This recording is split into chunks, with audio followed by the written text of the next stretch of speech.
Viral sa social media ang walang habas na pamamaril ng isang rider na kinilalang si alias Kenneth, 28 years old, isang negosyante. Makikita sa viral video ang pamamaril ni Kenneth sa mga kapwa nitong mga rider sa Boso-Boso, Antipolo, Rizal. Ang mismong lugar ng pangyayari ay sa Marcos Highway sa harap ng isang coffee shop sa Sitio Kalumpang, Barangay San Jose, Antipolo City. Ang mga biktima. Ang isang biktimang rider ay tinamaan sa mismong ulo nito at ang pangalawang biktima naman ay tinamaan sa kaliwang braso nito. Ang pangatlong biktima ay ang mismong may bahay ni Kenneth na tinamaan ng bala habang nag-aawat ito sa sitwasyon. Ayon sa mga saksi, nagkainitan ang mga ito at naggitgitan sa kalsada hanggang sa nagsapakan at kumuha na ng baril si Kenneth sa kanyang kotse.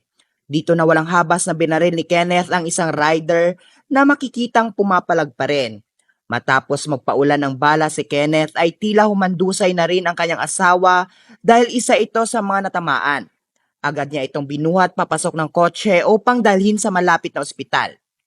Agad-agad naman na nahuli si Kenneth ng mga otoridad matapos itong nag-issue ng Rapid Hot Pursuit Operation kahit sinubukan pa nitong tumakas gamit ang kanyang itim na Toyota Fortuner pero agad-agad rin siyang nakalaboso. Dinala sa ospital ang mga sugatan kasama ang kanyang may bahay ngunit sa kasamang palad may isang biktima ang binawian ng buhay. Ayon naman sa social media post ni June Anding Henares, ang City Mayor ng Antipolo, nahuli ang sospek na ng baril ng kanyang mga nakaalitan sa daan.